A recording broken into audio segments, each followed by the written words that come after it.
You'll be surprised at just how easy it is to create a silhouette from a photo on today's Scrapbook Showgram.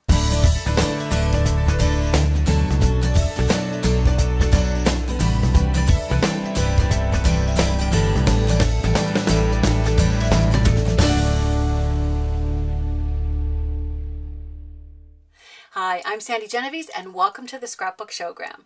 Well, today we're going to see how to take a photograph, just how easy it is to take and use that photograph as a pattern to create silhouettes like you can see here. Here is the silhouette that I created of Addison, and if you come past the middle over to this side, here is the one that I created of Quincy.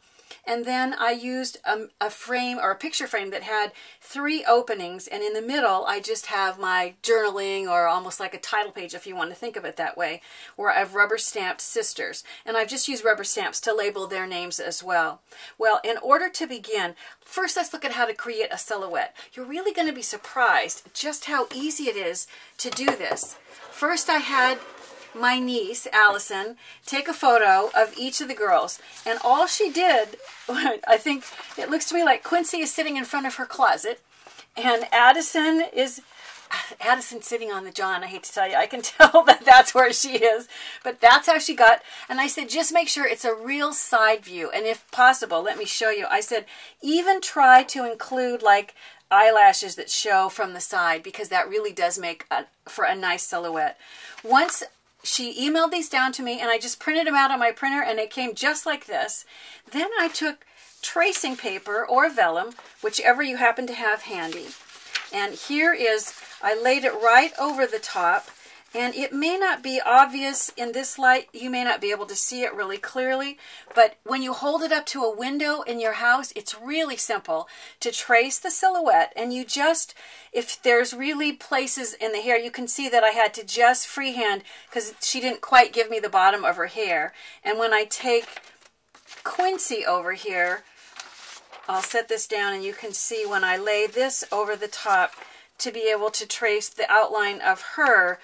Some of the things that happened were that her hair was, I needed to go a little bit off the bottom, and it was a little bit wispy, so I chunked a little of the curls up just to give you the idea. But it's very simple to be able to do this. And from this then, I put this back into my printer, and I reduced it down to 50%, which was just the size that worked for me for the pictures that I was putting into the frame. It was the size that looked nice inside the mat. So when I shrunk it down, I ended up with these 2 images that you see here. Then all I did was cut this, could just cut out around it. Let me show you what I mean. I didn't actually cut the detail. I just cut a little square around each of them. And then I took this and I put a little bit of, just a dab of removable adhesive on the back, stuck it onto a piece of black paper, and cut this out, and it cut the black paper at the same time. And it was fairly thin black paper, so it was very easy to cut. And that resulted in these nifty silhouettes. Amazing, but simple. Well, when I got ready to try to mat it, I wanted to do kind of an unusual color of green. I looked all over for the paper. I couldn't find it, but I discovered it's really simple to make your own with rubber stamp ink pads. So I'm going to move this for now a little bit out of my way if I can, and I'll pull this over and I'll show you. These are from Sukanyiko, and they're called chalk ink pads, and they work wonderfully when you go just direct to paper.